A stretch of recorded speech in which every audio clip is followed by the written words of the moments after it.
Coach à domicile, le conseil bien-être de nos experts.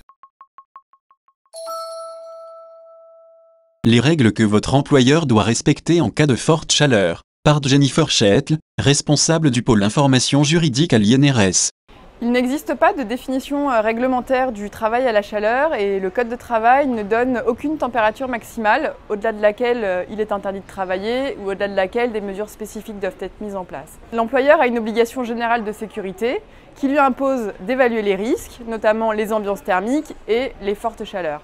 Au regard des résultats de cette évaluation des risques, il doit prendre des mesures de prévention appropriées en concertation avec les représentants du personnel et les services de santé au travail. Ces mesures pourront être d'ordre organisationnel. L'employeur pourra par exemple permettre aux salariés travaillant à l'extérieur d'aménager leurs horaires en venant travailler plus tôt le matin, leur proposer de faire des pauses régulières dans une salle climatisée s'il y en a une, ou bien prévoir un endroit à l'ombre pour s'abriter en cas de travail à l'extérieur. Au-delà de ces principes généraux, des dispositions spécifiques sont prévues par la réglementation et notamment par le Code du travail concernant l'aménagement des locaux, l'aération et la distribution de boissons.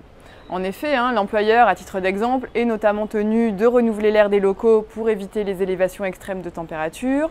Il doit également mettre à la disposition de ses salariés de l'eau fraîche et potable.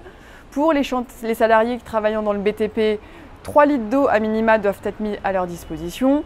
Enfin, ce qu'il convient de savoir, c'est qu'il existe des dispositions spécifiques pour les jeunes travailleurs de moins de 18 ans. Si les mesures de prévention qui ont été adoptées sont insuffisantes pour limiter les situations de danger, le salarié qui estime que la situation de travail l'expose à une situation de ce que l'on appelle un danger grave et imminent peut alors exercer son droit de retrait. Alors concrètement, en pratique, il informera son employeur les raisons pour lesquelles il se retire de son poste de travail ou expliquera pourquoi il refuse de s'y installer tant que des mesures de prévention n'ont pas été prises.